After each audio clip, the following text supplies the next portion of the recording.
मंडळी नमस्कार. गुढीपाडवा आणि हिंदू नववर्षाच्या तुम्हा सगळ्यांना खूप खूप मनापासून शुभेच्छा. पार्थ बावस्कर या यूट्यूब चॅनलमध्ये तुम्हा सगळ्यांचं मनापासून स्वागत. यंदाचा गुढीपाडवा मी गुहागरमध्ये साजरा करणार आहे आणि आम्ही सगळीच मंडळी, आम्ही सगळे कुटुंबीय गुहागरला आलेलो आहोत आणि हा गुहागरचा गुढीपाडवा कसा असणार आहे याचा स्पेशल व्लॉग आज तुमच्यासोबत मी शेअर करणार आहे आणि त्याच्यासोबत एक गोष्ट खूप महत्त्वाची तुम्हाला सांगणार आहे, त्याच्यामुळे व्हिडिओ पूर्ण बघा. गंमत बघा, आपल्याकडे आपण हिंदू नववर्ष असं गुढीपाडव्याला म्हणतो आणि या आपल्या यूट्यूब चॅनलच्या माध्यमातून देव, देश आणि धर्म याच्याबद्दल मी तुमच्याशी नेहमी संवाद साधत असतो, नेहमी बोलत असतो. गेल्या 2-3 वर्षांपासून एक गोष्ट खूप मनामध्ये रेंगाळत होती, ती गोष्ट शेअर करावीशी वाटत होती, ती आज या माध्यमातून बोलतो. मी बऱ्याचदा हे बघतो, आपण सगळे लोक गुढीपाडव्याबद्दल जेव्हा बोलतो तेव्हा गुढीपाडवा आणि त्याच्या जोडीला मराठी नववर्ष असा एक उल्लेख आपल्या सगळ्यांकडनं होतो. पण गुढीपाडवा हे खरंच मराठी नववर्ष आहे का हिंदू नववर्ष आहे याच्याबद्दल आज या व्हिडिओतनं जरा तुमच्याशी मी गप्पा करणार आहे. त्या फार महत्त्वाच्या आहेत. कारण काय होतं मित्रांनो, बऱ्याचदा सोशल मीडियावरती आपण सगळे हिंदू लोक काय करतो, गुढीपाडवा म्हणजे मराठी नववर्ष ह्या एका गोष्टीमध्ये अडकून पडलेलो असतो. गुढीपाडवा म्हणजे मराठी नववर्ष, मग सगळं मराठी खाद्यपदार्थ, मराठी आपल्याकडे शोभायात्रा वगैरे निघतात असं सगळं आपण बोलतो. पण ह्याचा आपण कधी विचार केलाय का की गुढीपाडवा हा फक्त महाराष्ट्रापुरताच मर्यादित आहे का? आपल्याकडे आपल्या हिंदू धर्म संस्कृतीमध्ये जे 12 महिने, वर्षातले 12 महिने सांगितले गेले, चैत्र, वैशाख, ज्येष्ठ, आषाढ, हे जे सगळे आपले महिने आहेत हे मराठी महिने आहेत, इतकंच त्याचं मर्यादित महत्त्व आहे का? असं नाही आहे मित्रांनो. हे जे महिने आहेत हे हिंदू महिने आहेत. आपल्याकडे पंचांग नावाची एक गोष्ट आहे आणि त्या पंचांगांमध्ये तिथी, वार, नक्षत्र ह्या सगळ्यांचे अगदी यथावकाश उल्लेख असतात. आता गंमत बघा, ह्या पंचांगांच्या सहाय्याने जेव्हा आपल्याकडे गुढीपाडवा साजरा केला जातो, आपल्या वर्षाची सुरुवात आपण ती करतो, तेव्हा आपण आत्ताचा गुढीपाडवा हा फक्त मराठी इतका मर्यादित केलेला आहे. पण तो तसा नाही आहे. गुढीपाडवा हे फक्त मराठी नववर्ष नसून हे हिंदू नववर्ष आहे. चैत्र, वैशाख, ज्येष्ठ, आषाढ हे जे महिने आहेत हे मराठी महिने नाही आहेत, हे हिंदू कालगणनेचे महिने आहेत. तुम्ही भारतातल्या कुठल्याही भागांमध्ये जरी गेलात तरी सुद्धा हिंदू पद्धतीनुसार जी कालगणना आपल्याकडे केली जाते, ती हिंदू पद्धतीनुसारची जी कालगणना आहे ती कालगणना ह्या आपल्या महिन्यांनुसारच केली जाते. आता एक साधं उदाहरण देतो म्हणजे तुम्हाला ही गोष्ट पटेल. म्हणजे हा गुढीपाडवा फक्त महाराष्ट्रापुरता नाही आहे, हा आपल्या हिंदूंचा कसा सण आहे. 72 दशलक्ष चौरस किलोमीटर इतका जो आपला पूर्वीचा हिंदुस्थान होता, तो हिंदुस्थान आता जरी संकुचित झालेला असला, आता जरी एका विशिष्ट क्षेत्रफळाच्या मर्यादेत असला तरी सुद्धा संपूर्ण आपलं जे आशिया खंड होतं, त्या आशिया खंडाचा त्यातल्या हिंदूंचा जो भाग होता, म्हणजे कंबोडिया, इंडोनेशिया यासारखे जे काही सगळे देश होते, त्या देशांमध्ये हिंदू संस्कृती होती आणि त्या हिंदू संस्कृतीनुसार ते सण जे साजरे व्हायचे ते या महिन्यांनुसार साजरे व्हायचे. आता आपण आपल्याकडे जी दिवाळी साजरी करतो ती भारतभर दिवाळी साजरी होते, ती आपल्या याच चैत्र, वैशाख, ज्येष्ठ, आषाढ याच महिन्यांप्रमाणे साजरी होते. गंमत बघा, आपल्याकडे रामाचा जन्म अयोध्येमध्ये झाला आणि रामाचा जन्म जो अयोध्येमध्ये, आता गुढीपाडव्यानंतर लगोलग आपल्याकडे रामनवमी येते. म्हणजे आपण गदिमांचं गाणं सुद्धा ऐकलं असेल की चैत्र मास त्यात शुद्ध नवमी तिथी, गंधयुक्त तरीही वात उष्ण हे किती, 2 प्रहरी काग शिरी सूर्य थांबला, राम जन्मला ग सखी राम जन्मला. तर मित्रांनो, आता रामाच्या जन्माची तिथी सुद्धा चैत्र महिन्यानुसार आपल्याकडे नोंदवली गेली. तिथलं तो चैत्र महिना, ते नक्षत्र, कुठल्या कशा पद्धतीने रामाचा जन्म झाला, रामाची जेव्हा कुंडली तयार केली असेल अयोध्येतल्या सगळ्या ज्योतिषांनी, ब्राह्मणांनी, तेव्हा सुद्धा ज्या महिन्यांचा आधार घेतला तो महिना चैत्र आहे आपल्याकडे. त्यामुळं एक गोष्ट, असे अनेक उदाहरण आहेत. म्हणजे आता वेळ कमी आहे म्हणून मी हे एक उदाहरण दिलं. मध्य प्रदेश असो, उत्तर प्रदेश असो, पंजाब असो, बंगाल असो किंवा दक्षिण भारत असो, या सगळीकडे आपले सण उत्सव ठरवताना हेच महिने वापरले जातात. त्याच्यामुळे आपला हा जो गुढीपाडवा सण आहे फक्त महाराष्ट्रापुरता मर्यादित नाही. गुढीपाडवा हा हिंदूंच्या नव्या वर्षाचा सण आहे. कालानुरूप कदाचित भारतातली वेगवेगळी राज्य या सणाचं महत्त्व विसरली असतील तरी सुद्धा आपण हे मात्र अभिमानाने म्हणू शकतो की आपण मराठी जनांनी ह्या गुढीपाडव्याचं महत्त्व जपून ठेवलेलं आहे. या गुढीपाडव्याचं महत्त्व आपण मराठी लोकांनी अधिकाधिक मनात असं ठासून जपलेलं आहे. मग आपल्या गुढीपाडव्याच्या निमित्ताने आपल्याकडे घरोघर गुढ्या उभारणं, तोरणं लावणं, आंब्याच्या ढाळ्या, ह्या सगळ्या गोष्टी असोत, ह्या सगळ्या गोष्टी मराठी लोकांनी जपल्या आहेत. पण हा फक्त महाराष्ट्रापुरता मर्यादित सण नाही. चैत्राची सुरुवात हा संपूर्ण हिंदूंचा, संपूर्ण भारतवर्षाचा पहिला दिवस, हा भारतवर्षाचा पहिला सण आहे. त्यामुळं आपण सगळ्यांनी गुढीपाडव्याला हे आपण प्रवृत्त केलं पाहिजे. आपणच जर असं म्हणत राहिलो की गुढीपाडवा म्हणजे मराठी नवीन वर्ष, मराठी नवीन वर्ष, तर भारतातल्या लोकांना याची जाणीव कशी होईल? कधी कल्पना केली का?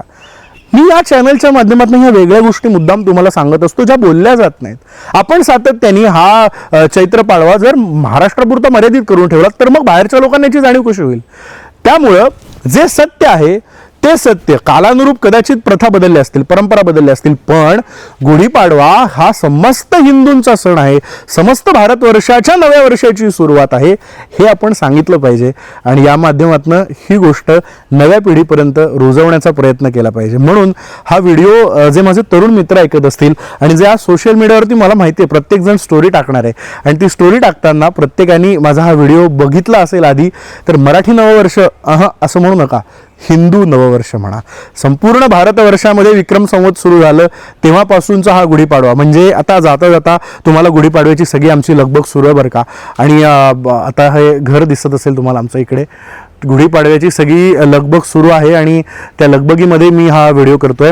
पण जाता जाता तुम्हाला एक गोष्ट महत्त्वाची मी सांगतो मित्रांनो, ती अशी आहे की आता आपल्याकडे एक खूप छान गोष्ट सांगितलेली आहे. म्हणजे आपल्याकडे काय सांगितलेलं आहे, गुढीपाडवा साजरा होतो आणि गुढीपाडव्यानंतर आपल्या वर्षातले सगळे महत्त्वाचे सण उत्सव साजरे होतात.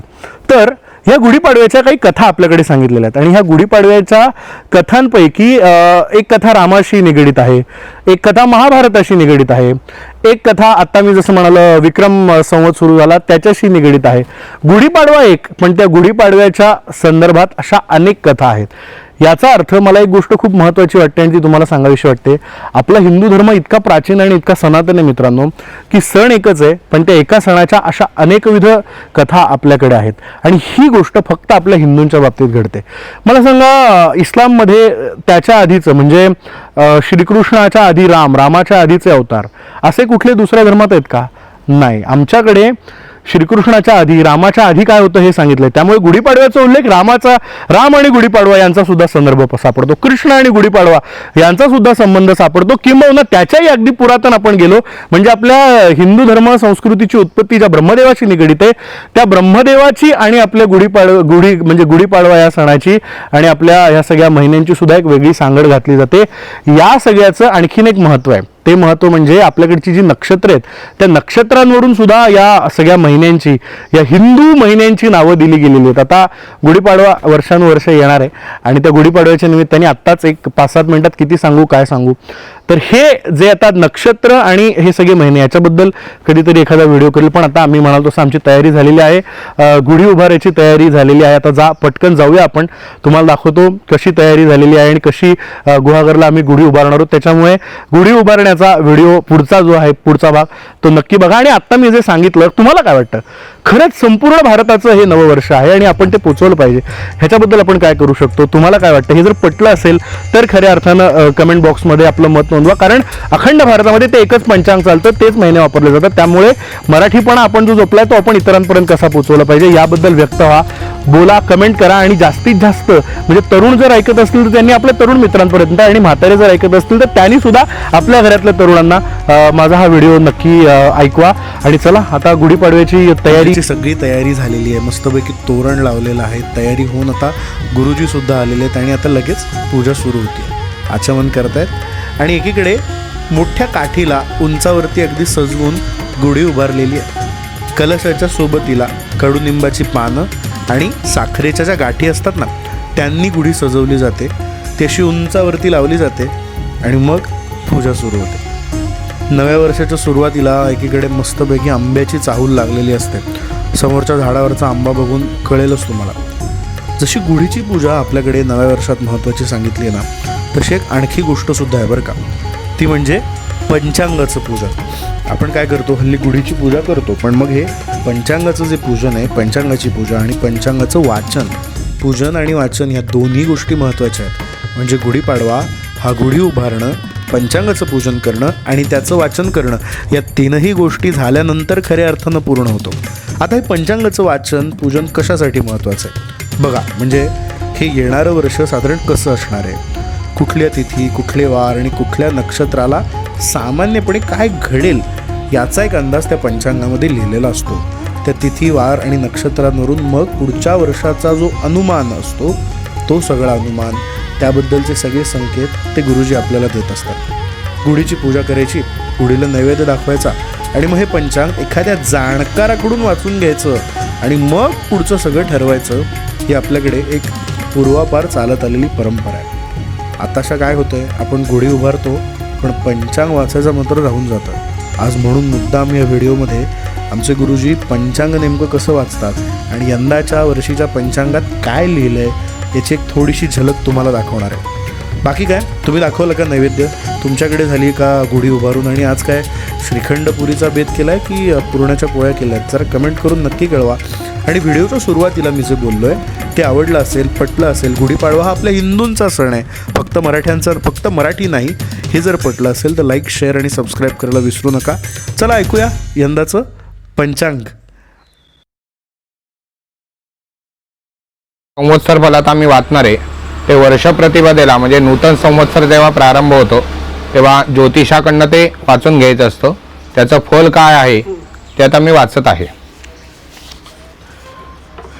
श्री गणेशाय नमः. मंगलाचरण. आरंभी श्री गणराजाचे स्मरण केले असता सूर्योदय होतात. जसा अंधकाराचा नाश होतो त्याप्रमाणे सर्व विघ्नांचा नाश होतो. तो सिंदूर वदन देव उत्कर्ष पावत आहे. संवत्सर प्रतिपदेची कर्तव्ये. वर्षारंभाचे दिवशी घरोघर गुढ्या ध्वज उभाराव्यात. प्रत्येकाने सुगंधी अत्तराधिकाने अभ्यंग करून मंगल स्नान करावे. ब्राह्मणांसह देवांची व गुरूंची पूजा करावी. स्त्रिया व मुले यांना वस्त्र व अलंकार यांनी मंडित करून उत्सव करावा. ज्योतिषांचा सत्कार करून त्यांचेकडून वर्षफल ऐकावे. निबंधिकाचे चूर्ण. मंगलस्नान होताच पाहिल्याने अमृतापासून उत्पन्न झालेल्या कडुनिंबाची फुलांसह कोवळी पाने आणून त्यात मिरे, हिंग, मीठ, जिरे व अजमोदा हे पहिल्या दिवसाच्या 13 घटिका 42 फळे गेली. याच्या एका दिवसात 14 मन्वंतरे होतात. त्यांची नावे स्वायंभुव, स्वारोचिष, उत्तम, तामस, रैवत, चाक्षुष, वैवस्वत, सावरणी, दक्ष सावरणी, ब्रह्म सावरणी, धर्म सावरणी, रुद्र सावरणी, देव सावरणी आणि इंद्र सावरणी ही होत. या प्रत्येक मन्वंतरामध्ये 71 महायुगे 73 वर्षे शिल्लक आहेत. श्री शालवाहन शके 1948 पराभव नाम संवत्सर असून राजा गुरु, मंत्री मंगळ, मेघश्चंद्र, अग्रधान्याचा स्वामी गुरु, रसांचा अधिपती शनी आणि पश्चात धान्याचा स्वामी बुध याप्रमाणे अधिपती आहेत. त्यांची फळे पराभव नाम संवत्सरात पहिली पिके चांगली येतील. पाण्याचा तुटवडा होईल. सत्ताधारी आपापसात भांडतील. राजा गुरु आहे म्हणून गायी पुष्कळ दूध देतील. पाऊस चांगला होऊन फलोत्पादन आणि धान्योत्पादन चांगले होईल.